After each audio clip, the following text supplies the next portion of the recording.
Hello tout le monde, j'espère que vous allez bien et bienvenue dans cette petite vidéo du vendredi sur Bitcoin. Alors aujourd'hui, comme j'ai dit, on va parler des actifs crypto. Donc on va parler de Bitcoin, d'Ethereum, de Litecoin, de XRP, de Bitcoin Cash et d'IOTA. Je vais commencer par IOTA vu qu'il y a un abonné qui m'a demandé d'en parler 2 fois déjà dans les commentaires. Donc IOTA, j'ai déjà fait un peu tous les dessins dont j'ai besoin. Honnêtement, c'est super moche. Il n'y a rien à dire là-dessus. Et j'achèterai pas quoi que ce soit. Donc je sais pas si tu es un holder. Je sais plus c'est qui la personne qui m'a posé cette question. Je suis vraiment désolé. Mais si tu es un holder, honnêtement, je considère pas que ce soit un chart qui soit super bullish. Dans le sens où en fait on est au plus bas historique. Avec aucune résistance, parce qu'en dehors de cette mèche et de cette mèche là que je considère pas comme étant très intéressante en termes de support en dehors de 0, je dis pas qu'on va aller à 0, hein, je rigole, je dis pas ça, mais en attendant qu'on ait vraiment une arrivée de volume qui soit conséquente, parce que là, tel que c'est en train de se passer, c'est pas impossible qu'on ait vraiment une espèce de... Parce qu'il y a un ensemble de personnes qui doivent holder depuis ici, et qui doivent se dire « Ah mon dieu, ce truc est en train de mourir », et on pourrait avoir une espèce de capitulation qui pourrait encore faire perdre, je sais pas, 50% à ce token, et puis qu'on ait à nouveau un regain d'intérêt de la part des acheteurs qui disent « Waouh IOTA est à, je sais pas, mettons 800 Satoshi, qu'on ait à nouveau des volumes qui arrivent et qu'on ait un retournement en V. » Donc pour le moment, je suis vraiment pas intéressé par ce truc. Si tu hold ça, je suis désolé pour toi. Et parce que je sais pas où pourrait être le bottom, quoi. Donc moi personnellement, pour tous ceux qui sont pas investis, ou si tu n'es pas investi d'ailleurs, j'attendrai quoi? J'attendrai de voir qu'on réintègre ce range. Pourquoi? Parce que bon, IOTA en fait est en downtrend depuis le début. Hein. En dehors, bon, il y a eu le listing sur Binance. On a eu on a trouvé un sommet. On a trouvé un creux. Ensuite, on a eu un dernier pump en décembre 2017 où c'était la folie. Et depuis lors, c'était chute, retest du support en tant que résistance, un sommet qui est moins haut que le précédent. Chute avec la cassure de ce support, petit range, downtrend, range pendant plus d'un an, je pense que ça devait être 1 an et 2-3 mois. Une fois que le range, au bout de disons 15-16 mois, le range a cassé à la baisse, donc vraiment pas positif, et je sais pas où ce truc pourrait finir. Si maintenant on réintègre le range et qu'on a une acceptation des prix ici au-dessus, je pense que ça pourrait être bien, et à partir de ce moment-là, on pourrait éventuellement essayer de à nouveau retrader ça, et à partir de ce moment-là, prendre un long, et là ça pourrait faire un 30... Ouais non, ça fait un 60% de gain à partir de ce moment-là. Mais tant qu'on n'y est pas, je préférais éviter de prendre un long là-dessus. Donc voilà, ça c'est pour IOTA, désolé s'il y a des gens qui sont investis là-dessus. Et après peut-être qu'on va très vite avoir une capitulation et qu'on va remonter dans l'autre sens, mais pour le moment je suis pas intéressé par ça parce que je sais pas où ça peut descendre. Alors Bitcoin en weekly, je m'étais amusé à faire une espèce de... Ça n'a rien à voir, je suis pas certain que ça se passe comme ça, mais c'est éventuellement comme ça que je voudrais que ça se passe. Bitcoin en hebdo, très bull honnêtement. La seule chose que j'ai à dire sur ce chart, c'est bon, on n'a pas eu de retest, et j'espère qu'on a un retest de la zone des 12 000, parce qu'à partir de ce moment-là, on sait qu'on doit acheter, quoi. Et on peut voir, hein, ça a été résistance, résistance, résistance, résistance, résistance. Depuis en fait, en dehors de ça, en dehors de décembre à janvier, en dehors de ce mois, de ces 2 mois où on est passé au-dessus de 12 000 finalement, 12 000 on n'a jamais fait de clôture au-dessus. Je remarque ça maintenant. Donc le fait qu'on ait une clôture ici, vraiment très bullish. En termes de target, je m'attends à ce qu'on vienne éventuellement chercher cette petite mèche ici, et qu'on vienne taper au-dessus. Et je vais indiquer aussi dans quelques instants pourquoi. Mais si on clôture comme ça l'hebdomadaire dans quelques dans quelques jours, donc dans 2 jours et 10 heures, honnêtement je vois pas ce qui nous empêcherait d'éventuellement aller beaucoup plus haut, voire au cours du mois prochain aller taper en fait les 20 000 quoi. Ce serait pas impossible vu que ça c'est vraiment très très beau. Et en daily on a ce range. Alors j'avais donné un setup de trade. J'avais donné j'avais donné plusieurs setups en fait dans la vidéo de lundi. J'avais donné 2 positions longues qui étaient à prendre ici dans le bas du range où on n'a jamais eu le truc. J'ai donné une position short que j'ai prise où je suis sorti à plus ou moins break-even et j'avais donné une position longue. Et en fait je me suis rendu compte qu'il y avait une deuxième opportunité, encore une quatrième opportunité en fait de prendre un long. Mais ça s'est fait après. C'est en fait qu'ici on a eu tout simplement encore un launchpad. Si on accepte ceci qui était un fake out, une fois qu'on repasse au-dessus, honnêtement c'était simple en fait, et c'est ce que j'ai fait. C'est j'ai pris un long ici avec le stop ici en dessous pour viser la partie supérieure du range. Et on peut voir, en fait en vrai j'ai pris mes profits avant la partie supérieure du range. J'ai pris mes profits en fait sur ce sommet, donc je vais pas faire le malin en disant ouais c'était moi la petite mèche là, non c'est pas vrai. Et ça donnait un truc, c'était pas un 38, c'était beaucoup plus que ça. Je sais que c'était beaucoup plus que ça que j'ai fait, donc je sais pas, j'ai peut-être mis mon stop ici en dessous en me disant ouais ça devait être 1,80 quelque chose comme ça.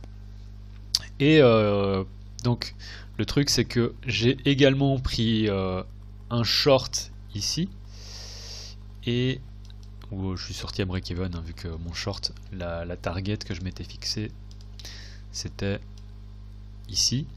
Ça s'est pas passé du tout comme ça, donc je suis sorti. Par contre j'avais dit aussi si on a une acceptation des prix au-dessus de ça ici. Donc il y a plusieurs choses, il faut vraiment regarder ça sur le 1 heure parce que donc ce qui se passe ici c'est quoi? Si on vient faire un retest de ce sommet, on a une petite chute, sauf qu'en termes de structure de marché, on a toujours une structure de marché haussière, à aucun moment on a une cassure de structure de marché, dans le sens où on ne fait que monter. Si on regarde, c'est des sommets et des creux qui sont toujours de plus en plus hauts. Là d'ailleurs, là je pense qu'on va continuer à monter en fait tout simplement. Là on est en train de faire un truc qui ressemble à... Voilà, donc structure de marché qui est toujours pas cassée. Je pense qu'on pourrait continuer à monter encore plus haut, qu'il y ait des gens qui FOMO, et honnêtement prenez pas de long ici, enfin prenez des longs si vous voulez faire du scalp, mais je pense qu'on pourrait avoir un mouvement haussier, une petite retrace, un mouvement haussier, des gens qui disent oh mon dieu Bitcoin, enfin qu'il y ait un ensemble de personnes qui disent mon dieu Bitcoin est en train de monter sans moi, qu'on ait un peu de folie au niveau des acheteurs, qu'on continue à monter en fait, qu'on ait un dump à partir de là. Honnêtement je verrais tellement ça arriver. Je vois aussi qu'on pourrait sortir un ensemble de personnes qui sont déjà short ici alors qu'en termes de structure de marché il n'y a rien du tout. Donc voilà. Pour revenir à l'idée long, enfin au long que j'ai pris et dans lequel je suis, mon stop il est déjà ici en dessous en profit. Ce que j'ai fait, le long que j'avais pris en fait c'était vraiment ici. Pourquoi? Donc on a ce fake out, donc retest, on a le fake out, on repasse au-dessus. Donc l'idée c'est quoi? L'idée c'est qu'on a une acceptation des prix parce que tout simplement on a un fake out et qu'on repasse au-dessus de ce fake out. Si vraiment ça c'était bearish, on aurait dû casser la structure de marché et continuer à descendre. Or ça s'est pas passé du tout comme ça. Donc un cas bearish qui ne se passe pas, pour moi c'est bullish. Et l'idée c'était quoi? C'est de prendre position ici avec le stop ici en dessous, prise de position, c'était très très bonne prise de position. J'ai déjà pris un R de profit. L'idée c'est quoi? C'est de jouer lorsqu'on a un R de gain, en fait de sortir de la moitié de la position, histoire de, si maintenant les prix retournent dans l'autre sens, on sort de la moitié de la position mais on perd pas d'argent vu qu'on a déjà pris la moitié des gains ici. Donc en gros c'est un trade à break-even. Ça c'est très important ce que je vous dis, parce que c'est c'est la base du trading, c'est de jouer en fait les petits en fait ce qu'on veut c'est vraiment jouer des gros gains, mais éviter toutes les pertes aussi surtout, parce que finalement c'est ce qui est important c'est la sauvegarde du capital, parce qu'une fois qu'on n'a plus de capital, en fait on peut plus trader. D'ailleurs par rapport à ça, il y a toujours le calculateur de risque qui est dans la description. Je sais pas si vous avez regardé la vidéo que j'avais faite lundi je pense, mais du coup oui, tout est dans la description. N'hésitez pas à télécharger ce calculateur vu qu'il est totalement gratuit. En dehors de ça, je remercie également PrimeXBT pour avoir sponsorisé cette vidéo mercredi. Ils m'avaient demandé de parler de leur plateforme, du coup je ferai ça dans la prochaine vidéo. Mais PrimeXBT est toujours notre sponsor pour le moment. Ils ont eu la gentillesse de bien vouloir continuer, mais ils ont quelques conditions du genre tu montreras notre plateforme et tu feras des analyses sur la plateforme à la place de faire ça sur TradingView. Ce que je ne suis pas en train de faire, mais soit je ferai ça pour les prochaines vidéos. Et il y a toujours le lien pour Celsius dans la description, donc n'hésitez pas à l'utiliser. Voilà, ceci étant dit, BTC, pour moi on va tout simplement continuer. Si maintenant on a une cassure, ce qui pourrait être bearish c'est quoi? C'est qu'on a en fait une cassure des 16 000, qu'on réintègre le range, et à partir de ce moment là l'idée c'est de prendre un trade sur sur ce support qui devrait normalement être joué en tant que résistance pour trader. Alors quels seraient les targets? Première target, tout simplement ça ici. C'était petite consolidation avant chute qui sert de résistance, puis on a joué ça en tant que support. Donc le trade short c'est si on vient ici, jouer ça ici, et en dessous des 16006, jouer éventuellement le milieu du range. Et en dehors du milieu du range, si vous voulez garder une petite partie ouverte, parce que on pourrait éventuellement faire ça, c'est vraiment aller chercher plus bas. Mais je prendrai déjà bien mes profits sur les deux targets dont je viens de parler. Voilà, ça c'est pour Bitcoin. À la hausse, il n'y a pas trop moyen de prendre position là où on est actuellement. J'attendrai vraiment qu'on revienne taper dans le bas du range, et un short si on réintègre le range. Voilà, c'est tout. Ethereum contre Bitcoin. Ouh là là là là. Là c'est un retest. Pour moi ça c'est retest du double top qu'on a eu ici, donc j'ai l'impression qu'on peut continuer en fait à descendre, mais on va regarder ça sur une échelle de temps un peu plus grande. Donc en weekly, pas grand chose à dire, hein, entre deux niveaux, on a un bounce qui s'effectue, et si on vient retaper dans le bas, donc plus ou moins vers les niveaux de cette mèche, prendre une position longue pour jouer l'uptrend potentiel dans laquelle on est déjà. On peut voir, on a cassé ce range et depuis en fait on est sur une structure de marché haussière en hebdomadaire. Donc ce qu'il faut espérer en fait c'est qu'on fasse quelque chose comme ça et qu'on continue à monter sur Ethereum contre Bitcoin. Voilà, sur des échelles de temps un peu plus petites. Ça c'est ce que j'avais indiqué, je sais plus, on était là je pense, et c'est en train de se passer. Je suis en train de me demander si ici on va vraiment faire un truc comme ça. Si on fait un truc comme ça, je me sentirais vraiment comme... si on fait un truc comme j'ai dessiné, en fait, je me sentirais comme un génie, mais un truc de fou. Alors que, non, pas du tout, je ne suis pas du tout un génie. Mais, donc je suis en train de regarder, pour le moment, je ne joue pas du tout ça. J'ai des connaissances qui sont bullish sur... alors je sais pas où est-ce qu'il a pris... il a pris position sur cette petite mèche en plus, le pauvre. Je sais, il y a un ami qui m'a posté ce trade. Et par contre, moi je suis pas convaincu. Alors je sais pas où il a mis son stop, s'il a mis son stop là. Et je dirais que oui, il mettrait son stop là. Mais pour moi, on est entre deux niveaux. Je shorterais davantage un retest de cette zone, voire prendre un long dans cette zone-ci. C'est ce dont j'avais parlé dans la vidéo de lundi. Soit attendre vraiment qu'on vienne retester sur ce sommet, ce creux pardon, soit qu'on vienne taper dans la liquidité. Et c'est un peu ce que j'ai dessiné, et c'est ce à quoi je m'attends. Donc pour le moment rien non plus sur Ethereum. Ethereum USD, ça sent bon ça par contre, ça c'est assez joli. Dans la vidéo de milieu de semaine, enfin de lundi, je vous avais dit c'est possible de prendre un long là-dessus, mais la seule long que... Et ce serait pour viser ça, les 480, mais qu'il n'y avait pas un reward ratio assez ouf. Et que du coup, moi je voyais pas comment jouer ça. Mais sinon, on a aussi une structure de marché qui est haussière. Donc on avait cette résistance, on a une acceptation des prix. Donc là, je dirais qu'on va continuer. La target, c'est les 480, mais on pourrait éventuellement continuer à monter. Ça dépend énormément de ce qui va se passer aussi sur Ethereum contre BTC. Un truc aussi sur Bitcoin dont j'ai oublié de parler, c'est que ce launchpad, si on vire ceci, qu'on vire ceci et ceci, en fait ça ressemble énormément à un bull flag, très très serré, et en termes de prix,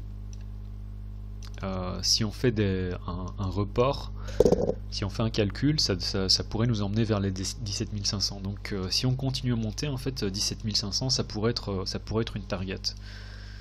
Donc à voir si ça va se passer, je n'en sais rien. En dehors de ça, dominance du Bitcoin continue à monter, hein. Toujours joli à voir. Dollar index et tout ça, on va pas en parler maintenant. On peut voir qu'on a eu un bounce. Le SP500, à mon avis, on est parti dans un scénario de range.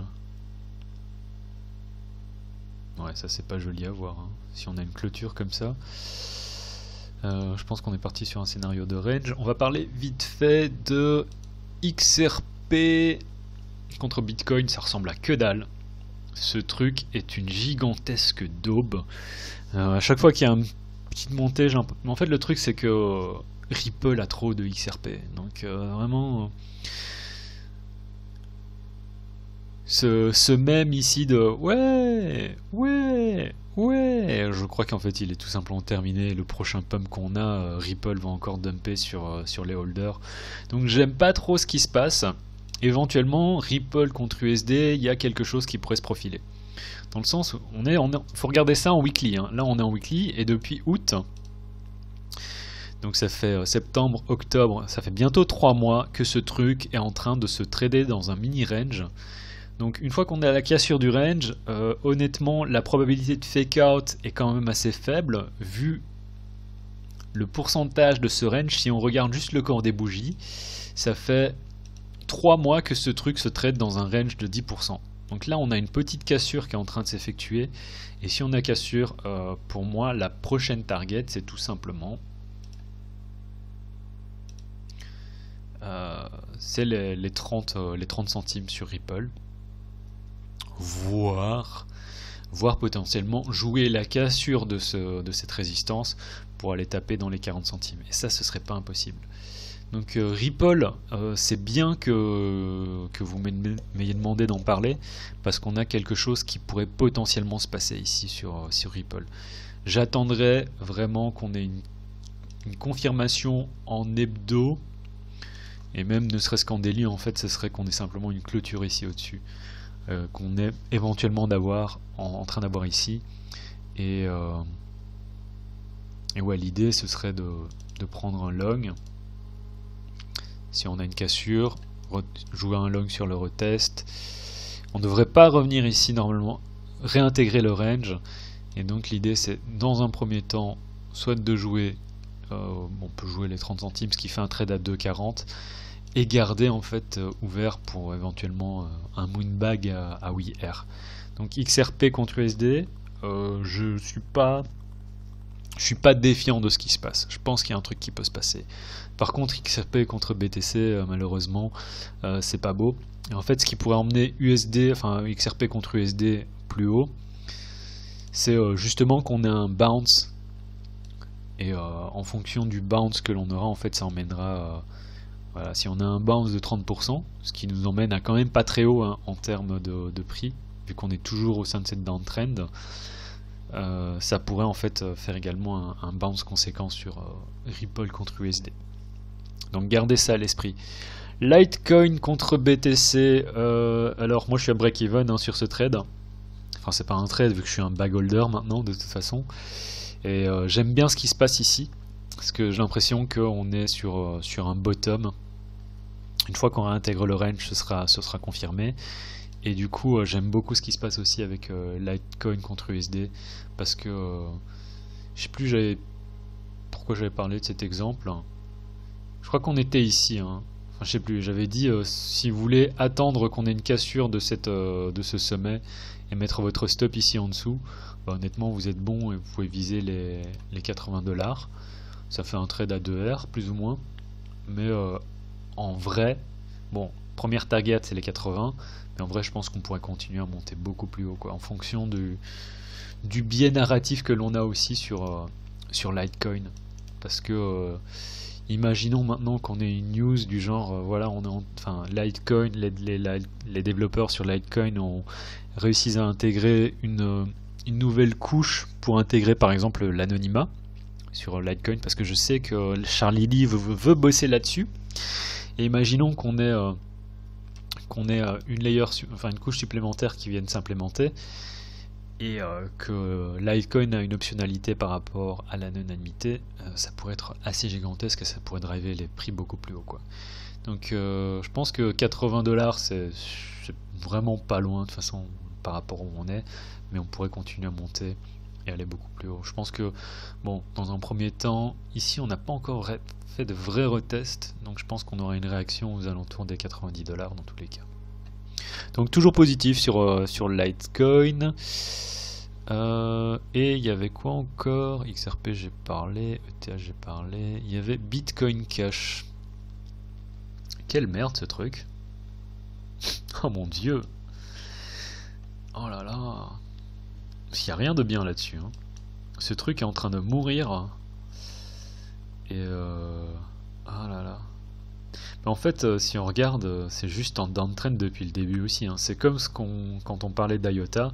Non, Bitcoin Cash, il n'y a rien de bien qui se passe. Le seul moyen que ce soit à nouveau plus ou moins positif, c'est qu'on vienne réintégrer à nouveau. Waouh, qu'on vienne réintégrer ici en fait, hein.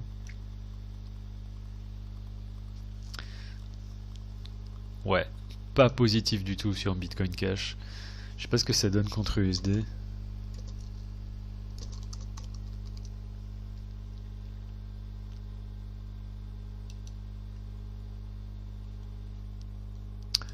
Prendre un truc qui a un peu plus d'historique. Oh bah Kraken doit y avoir de l'historique depuis le début. Oh là là.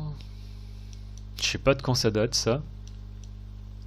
Mais on peut voir que ça fait office de résistance d'une manière assez sympathique. Donc on n'est pas sur quelque chose de super bullish, hein, ici. Honnêtement, depuis le début ce truc, ça fait que ranger. Donc petite excursion ici, mais attendre qu'on ait une cassure du range, quoi, dans tous les cas, parce que ça pourrait tellement casser à la... Je vois pas ça arriver en vrai, hein. Si ça arrive, en fait ce truc va aller sous les... Enfin, va aller à 120$, vraiment ce serait pas impossible. Mais je suis pas bullish sur Bitcoin Cash non plus. Donc voilà, je pense que c'est tout, hein. J'ai parlé de XRP, d'IOTA, de Bitcoin Cash, Litecoin. Dites-moi aussi pour la semaine prochaine si vous voulez que je regarde d'autres tokens ou d'autres coins. Mais globalement, c'est vrai que c'est pas super ce qui se passe. Donc à voir. Tiens. Alors je vais arrêter juste là la vidéo. Mais peut-être qu'en fait on va avoir notre setup short qui va se passer. Regardez, faut voir la réaction qu'on a à 16 000 en fait. En fonction de ce qui se passe, si vraiment on est sur quelque chose de pas bullish, on devrait se trader ici en dessous pour viser différentes targets. Donc voilà, c'était tout pour la vidéo de ce vendredi. C'était un peu plus long que d'habitude, mais c'est parce qu'on a parlé d'un ensemble d'alt. Donc voilà, un grand merci à notre sponsor PrimeXBT. N'hésitez pas à checker le lien qu'il y a dans la description, à checker les liens qu'il y a dans la description, vu qu'il y a aussi le calculateur de risque que je fournis gratuitement en ce moment, enfin qui sera tout le temps gratuit de toute façon. Et je pense que c'est une notion très très importante en trading. Et il y a également toujours le lien pour Celsius si jamais vous êtes intéressé. Voilà, c'était tout pour cette vidéo. En vous souhaitant un très très bon week-end. C'était le Cryptographe. Tchuss.